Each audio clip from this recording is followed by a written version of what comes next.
जैसा कि हमने पिछले सेशन में देखा किस प्रकार हम नोड्स के साथ कार्य कर सकते हैं, किस प्रकार हम शेप्स टूल के साथ किसी भी शेप को कर्व में कन्वर्ट करके उसको मॉडिफाई कर सकते हैं। इस सेशन में हम उनसे जुड़े हुए कुछ एडवांस ऑप्शंस की जानकारी लेंगे।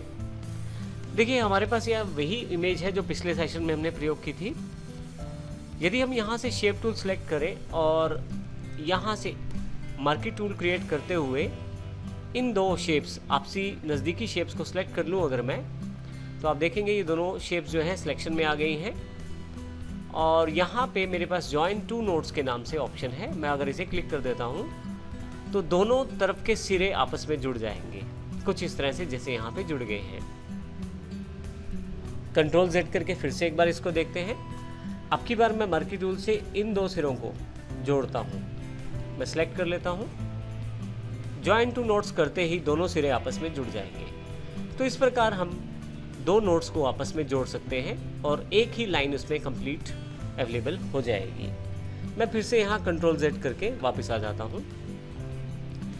इसी तरह से आपके पास यहाँ पे मैं यहाँ अवेलेबल इस बीच वाली लाइन पे अगर मैं क्लिक कर दूँ तो आपके पास ऊपर ऑप्शंस जो हैं कुछ इनेबल हो जाते हैं, जिनमें से एक ऑप्शन हमारे पास कन्वर्ट टू कर्व है। यहाँ पे लाइन सेगमेंट को आप कर्व में डिफाइन कर सकते हैं। अब यहाँ पे यदि आप ध्यान दें तो किसी भी तरह का कोई एरो नहीं है जो इस लाइन को रीशेप कर पाए, परंतु अगर मैं इसका प्रयोग करता हूँ, जैसा कि इसके आइकॉन से भी आपको दिखाई दे रहा है, छोटे छोटे दो एरोज यहाँ पे अवेलेबल हैं। मैं क्लिक करता हूँ, आप देखेंगे यहाँ पे यदि मैं इसे जूम करके देखूँ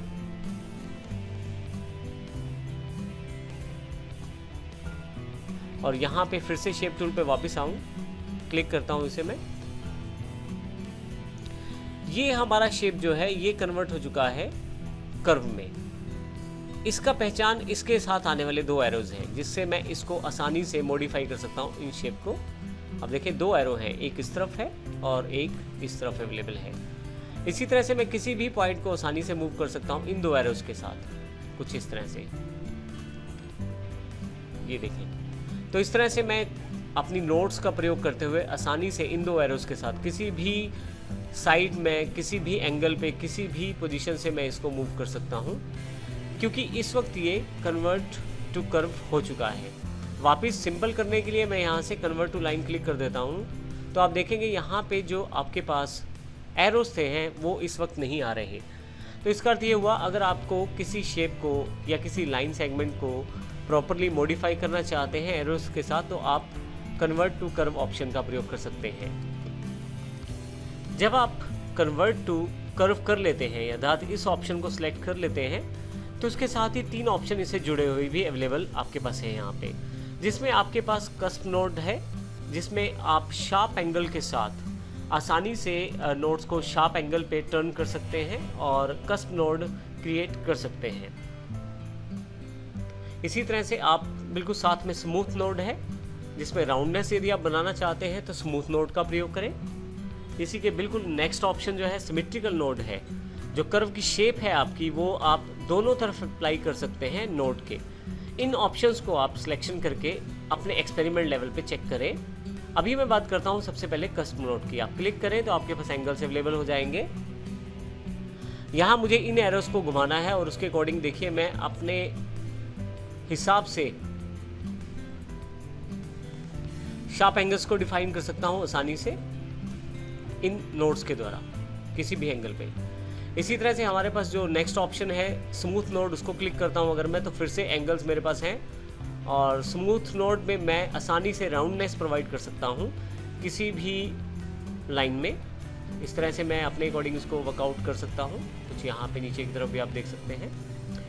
जो लास्ट ऑप्शन सिमेट्रिकल नोड है, उसमें आप कर्व डिफाइन कर सकते हैं दोनों तरफ नोड के। हालांकि तीनों ऑप्शन कुछ मिले जुले लगेंगे आपको, लेकिन आप इनको यदि आप कैरेक्टर डिज़ाइनिंग करना चाहते हैं या आप कुछ स्पेशल सेगमेंट्स बनाना चाहते हैं तो वहाँ पे आप इनका प्रयोग करके देख सकते हैं, जिससे कि आपको ये और अच्छी तरह से क्लियर हो जाएगा। आप यहाँ से आसपास की नोड्स को जोड़ भी सकते हैं। जैसे उदाहरण के लिए मेरे पास ये जो दोनों तरफ की लाइंस हैं, इनको मैं इकट्ठा कर सकता हूँ, यहाँ से मैं यहाँ से मिलाते हुए, जो हमने पिछले सेशन में अभी भी देखा है। लेकिन हम इसके अलावा भी प्रयोग कर सकते हैं यहाँ से इस कमांड का, एक्सटेंडिंग कर्व टू क्लोज का। करना सिर्फ इतना है कि मार्की टूल से इन दोनों को सिलेक्ट करना है आपको और क्लिक करना है, दोनों के एंडिंग पॉइंट आपस में जुड़ जाएंगे। मैं कंट्रोल Z कर देता हूँ। इसी तरह से कुछ और लाइंस है, जैसे मान लीजिए ये दो हैं, मार्की टूल से सिलेक्ट कर लेता हूँ और एक्सटेंड कर्व टू क्लोज कर देता हूँ। आप देखेंगे ये दोनों पॉइंट आपस में जुड़ गए हैं।